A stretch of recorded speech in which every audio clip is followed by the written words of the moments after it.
हम जंगल से बाहर आ गए, इनके बराबर बढ़ गए तो इनकी कपड़े मैले होने लगते। अगर है हिम्मत सदन में तो कागज फटक कर दिखाए कि 8.5 एकड़ का जमीन हेमंत सोरेन के नाम पर है। अगर होगा मैं उस दिन से राजनीति से इस्तीफा दे दूं। ये नहीं चाहते अध्यक्ष महोदय, देश का आदिवासी, दलित, पिछड़ा, अल्पसंख्यक देश के सर्वोच्च स्थान पर पहुंचे। ये नहीं चाहते कि ये जज बने, ये नहीं चाहते ये IAS IPS बने, ये नहीं चाहते ये राजनेता बने। हम लोगों ने सर झुकाकर चलना नहीं सीखा, यही खासियत है आदिवासियों। अध्यक्ष महोदय, मैं आज इस सदन में आदरणीय चंपई सोरेन जी के विश्वास मत के इस बहस का हिस्सा बन रहा हूं और हमारी पूरी पार्टी और पूरा गठबंधन दल आदरणीय चंपई सोरेन जी को समर्थन करता है। और मैं कहना चाहूंगा 31 जनवरी की जो काली रात, काला अध्याय देश के लोकतंत्र में नए तरीके से जुड़ा है। 31 तारीख रात को देश में पहली बार गिरफ्तारी हुई हो, मेरे संज्ञान में नहीं है। ये मुझे लगता है ये पहला घटना है और मुझे लगता है इस घटना को अंजाम देने में कहीं ना कहीं राजभवन भी शामिल रहा है।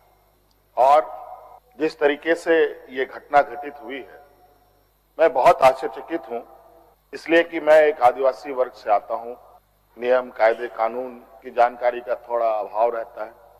बौद्धिक क्षमताएं अभी हमारे विपक्ष के बराबर हम लोगों की नहीं है, लेकिन सही गलत की समझ तो हर इंसान भी रखता है, हर जानवर भी रखता है। अध्यक्ष महोदय, बड़ी सुनियोजित तरीके से, बड़े लंबे समय से 2022 से 31 तारीख को दिए गए अंजाम की पटकथा लिखी जा रही थी। बड़े तरीके से उस पकवान को बहुत धीमी आंच में पकाया जा रहा था, लेकिन ये इनकी जो पकवान है ये पकने को तैयार नहीं थे। लेकिन इन प्रकार इन्होंने इस आधे अधूरे पकवान को अपने लिए परोसा और बड़ी सुनियोजित तरीके से मुझे अपनी गिरफ्त में लिया है। और आज कहीं ना कहीं ऐसा लगता है अध्यक्ष महोदय कि बाबा भीमराव अंबेडकर जी का जो सपना था कि सभी जात धर्म के लोग एक समान प्लेटफॉर्म पे आए, एक बराबरी और एक साथ चले। मुझे लगता है कि जिस तरीके से बाबा भीमराव अंबेडकर जी को भी अपना समाज छोड़कर बौद्ध धर्म अपनाना पड़ा, ऐसे ही आदिवासी दलितों के साथ भी आने वाला भविष्य में करने की तैयारी हो रही है। बड़ा सुनियोजित तरीके से अनेकों कालखंड को देखेंगे अध्यक्ष महोदय, जो इन आदिवासी, दलित, पिछड़े, अल्पसंख्यक के ऊपर अत्याचार हुए हैं, वो अत्याचार अध्यक्ष महोदय नए नए चेहरे, नए नए शक्ल, नए नए रूप में दिखते रहे हैं। आज उसी का जीता जागता उदाहरण 31 जनवरी को देखने को मिला है। और आज कहीं ना कहीं इन वर्गों के प्रति जो हमारे सत्ता पक्ष की घृणाएं हैं, ना जाने इनकी घृणाएं इनको ताकत कहां से मिलती है, ये हमारे समझ से परे है। इतनी घृणा, इतना द्वेष के प्रति इनका आदिवासी दलितों के प्रति कि आपको इससे अंदाजा होगा कि इन्हीं के पाले हुए तंत्र ये कहते शर्माते नहीं कि ये जंगल में थे तो जंगल में ही इनको रहना चाहिए। हम जंगल से बाहर आ गए, इनके बराबर बढ़ गए तो इनकी कपड़े मैले होने लगते हैं। ये हमें अछूत दिखते हैं और इन्हीं विडंबना को तोड़ने के लिए हमने एक प्रयास किया था अध्यक्ष महोदय, क्योंकि झारखंड आदिवासी, दलित, पिछड़ा राज्य है। इन समूह को आगे बढ़ने का, इनका मार्ग प्रशस्त करने में हमने कोई कमी नहीं छोड़ी। इनका बस चले तो हम अभी भी जंगल में जाकर के वही 50-100 साल पुरानी जिंदगी में जिए। और मुझे इसका आभास था अध्यक्ष महोदय, जो इनके अंदर छुपी कुंठा है वो आए दिन ये बयां करती थी। इनके आचरणों से, इनके बयानों से। लेकिन हमने हार नहीं मानी है अध्यक्ष महोदय। इनको लगता है कि मुझे जेल के सलाखों के अंदर डालकर ये अपने मंसूबे में सफल हो जाएंगे। ये झारखंड है अध्यक्ष महोदय, ये देश का एक ऐसा राज्य है जहां हर कोने में आदिवासी, दलित, पिछड़े वर्गों से अनगिनत सिपाहियों ने अपनी कुर्बानी देकर यहां के आदिवासी दलितों की जान बचाई। देश आजादी के सपने भी ये लोग नहीं देखते थे अध्यक्ष महोदय, तब से झारखंड के आदिवासी अपनी हक अधिकार की लड़ाई लड़े। ये तो बहुत बाद में आए, लेकिन बौद्धिक संपन्नता, आर्थिक संपन्नता, आज तक इन लोगों ने देश का गांधी टोपी नहीं पहना अध्यक्ष महोदय।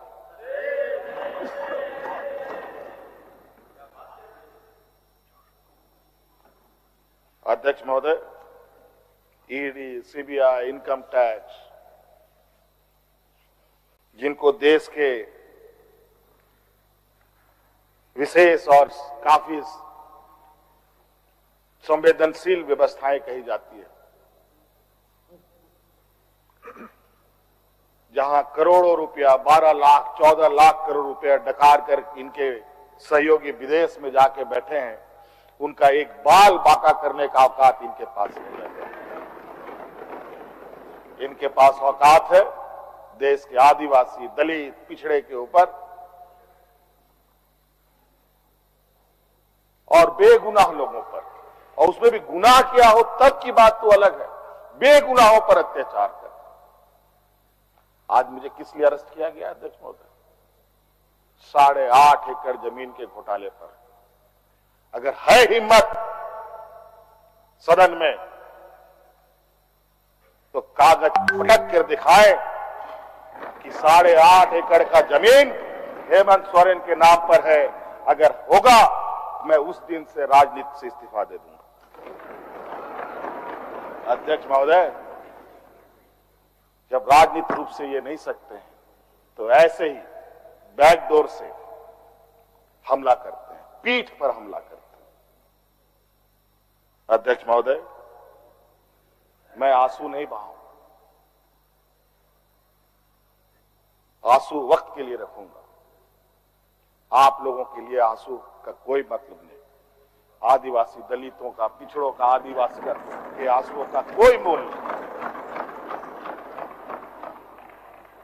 वक्त आने पर हम इनके एक एक सवालों का जवाब और एक एक इनके षड्यंत्र का जवाब वक्त आने पर बड़ी माकूल तरीके से दिया जाएगा। एक्चुअली दुर्भाग्य है अध्यक्ष महोदय इस राज्य का, तथाकथित हमारे राज्य के ही कुछ लोग जो ऐसे सामंती विचार वाले के चरणों में जाकर के झुककर उनकी सेवा और पूजा अर्चना में लगे, नहीं तो इस राज्य की इतनी दुर्दशा नहीं होती अध्यक्ष। राज अलग हुए 23 साल हो रहे हैं, 24 साल हो गए अध्यक्ष महोदय। किसने सबसे अधिक राज किया इस राज्य में? ये मुझे बोलने का जरूरत नहीं है, किसी को बताने की भी जरूरत नहीं। सब अपने गिरेबान में देखें, सबको पता चलेगा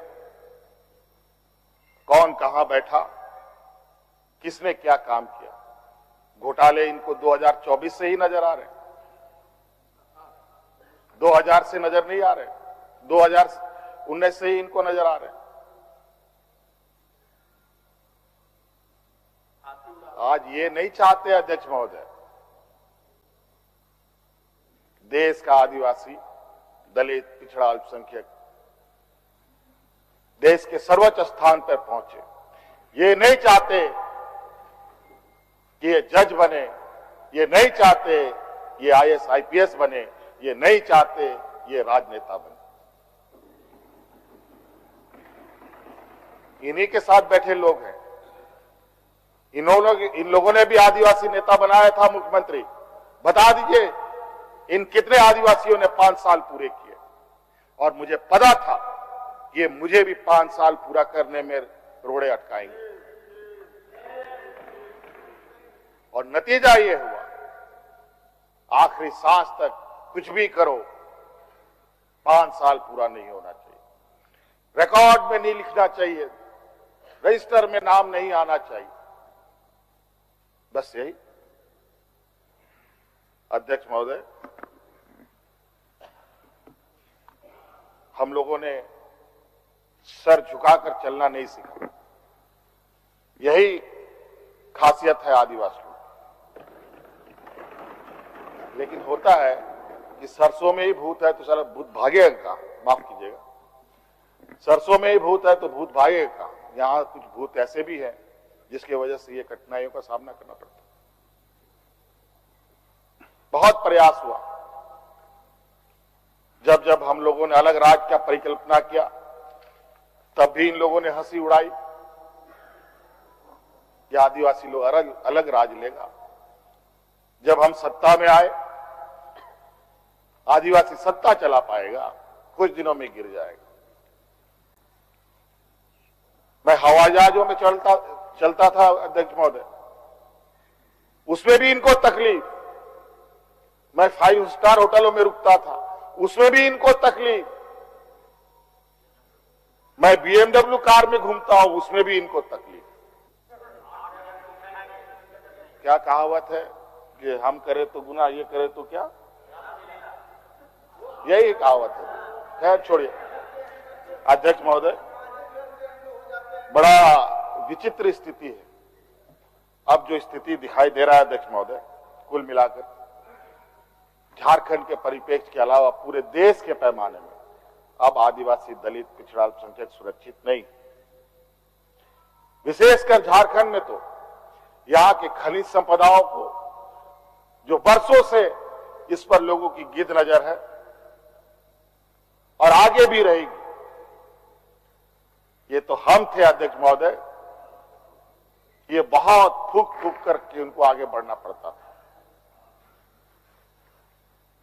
ये खुला दरवाजे की आदि हो चुके हैं, इनको कोई रोक टोक नहीं कर सकता।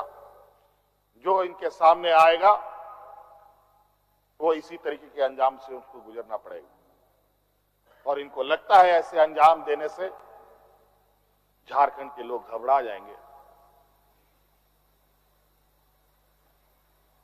ये आप लोगों की बहुत बड़ी भूल है, और इतनी बड़ी ये भूल होगी जो झारखंड का इतिहास आपको कभी माफ नहीं करेगा। अध्यक्ष महोदय,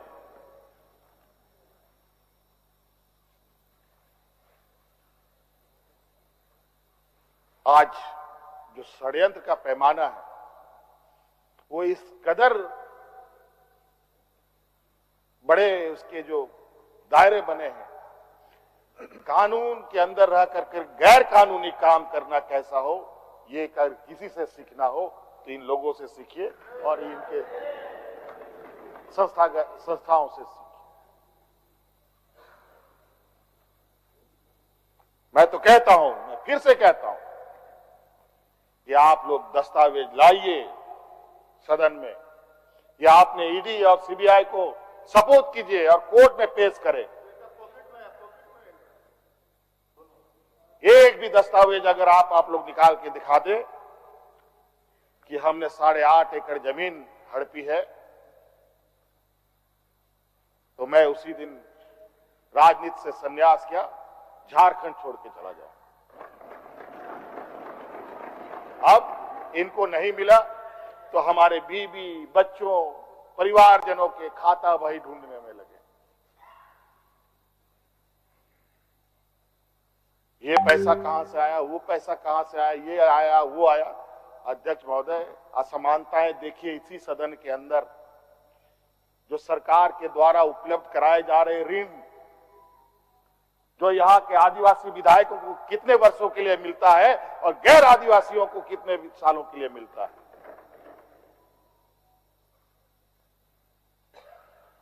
इस विषय पर गंभीरता से सोचने की आवश्यकता है। देखो, ये बहुत लंबी लड़ाई। आज जिस तरीके से बड़ा मछली छोटा मछली को खा जाता है, सामाजिक व्यवस्था में भी यही कहानी है। एक बड़ी व्यवस्था छोटी व्यवस्था को खाने का हर बरकस प्रयास करती है। प्रभु राम का प्राण प्रतिष्ठा हुआ 22 जनवरी को। राम राज आ गया, पहला कदम बिहार पड़ा। बेचारा एक पिछड़ा वर्ग का व्यक्ति की क्या हद होगी आप जानते हैं। दूसरा कदम झारखंड पर पड़ा, एक आदिवासी मुख्यमंत्री को निगलने का प्रयास। क्योंकि इस आदिवासी मुख्यमंत्री के शरीर में हड्डियां कुछ अधिक है, इसलिए उस हड्डी को निकालने के लिए ईडी उसका डिसेक्शन करने में लगी हुई, ताकि हम कैसे इसको निगल जाए। लेकिन इतना आसान नहीं। गलती से गले में फंस गया तो पूरा का पूरा आंतड़ी फाड़ के बाहर।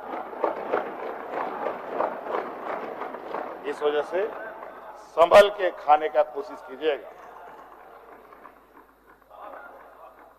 इस वजह से अध्यक्ष महोदय, मुझे कोई गम नहीं कि मुझे आज ईडी ने पकड़ा।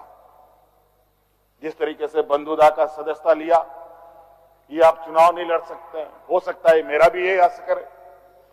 सत्ता लुलुपता के लिए हम लोग कभी नहीं आए अध्यक्ष महोदय। लेकिन ये बात मैं इस सदन में कहना चाहूंगा कि झारखंड मुक्ति मोर्चा का उदय झारखंड के मान सम्मान स्वाभिमान को बचाने के लिए हुआ है। और इस मान सम्मान स्वाभिमान के प्रति जो भी बुरी नजर डालेगा उसको हम मुंह तोड़ जवाब देंगे, चाहे राजनीतिक रूप से हो, चाहे कानूनी रूप से हो, चाहे वो किसी भी जंग मैदान में हो। यह हमारा संकल्प है। ना हम पीछे हटे हैं, ना हम लोगों ने पीठ दिखाई है अध्यक्ष महोदय। इसलिए अध्यक्ष महोदय, मुझे तो कोर्ट का आदेश है कि मीडिया के सामने या बाहर वक्तव्य नहीं देना है। तो हमने ईडी वाले से पूछा, क्या सदन में भी बात नहीं रखनी है? तो उन्होंने ये भी कहा, नहीं सदन में भी आप नहीं रख सकते। हम बोले वाह। तो मैंने कहा कि आइए स्पीकर साहब के टेबल में खड़े हो जाइए, बैठ जाइए, वहां से आदेश जारी कीजिए, फिर हम चुप हो जाएंगे। ये स्थिति है अध्यक्ष महोदय। अब उस दिन का इंतजार है। अभी तो गवर्नर हाउस का क्वारम पूरा हो गया। अब विधानसभा से लोग कब अरेस्ट होंगे, राष्ट्रपति भवन से कब अरेस्ट होंगे, लोकसभा राज्यसभा से लोग कब अरेस्ट होंगे। अध्यक्ष 150, 200 सांसदों का निलंबन।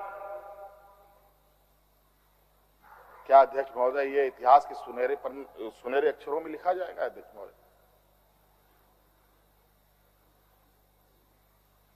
बड़ी विचित्र स्थिति देश में। और मैं ये कहना चाहूंगा अध्यक्ष महोदय, विशेषकर आदिवासी दलित पिछड़े भाइयों से, आप तैयार हो जाएं। अब शोषण की एक नई परिभाषा गढ़ने जा रही है। अगर अपने आप को आपने कमजोर किया तो आने वाली पीढ़ी कभी माफ नहीं करेगी। तो अध्यक्ष महोदय, राज्यपाल महोदय आए और 32 पेज का इन्होंने अभिभाषण पढ़ा। हम लोग लाख चिल्लाते रहे। अध्यक्ष महोदय, अभिभाषण पढ़ के क्या होगा जब देश में लोकतंत्र ही नहीं बचेगा। आज हर चीज पिछले दरवाजे से हो रहा है। अध्यक्ष महोदय, खैर इतना तो हम लोग बुद्धि ज्ञान है नहीं, लेकिन समय ऐसा भी नहीं है, समय से बड़ा बलवान धरती में कोई नहीं है। और वक्त फिर घूमेगा और फिर हम आपके सामने उपस्थित होंगे और इतनी मजबूती के साथ उपस्थित होंगे कि फिर जो षड्यंत्र कर रहे हैं वो षड्यंत्र आपके धरे के धरे रहे और इस देश के और अपने राज्य के आदिवासी दलित पिछड़ों के लिए जो संघर्ष करना होगा वो करते रहेंगे, करते रहेंगे, करते रहेंगे। धन्यवाद।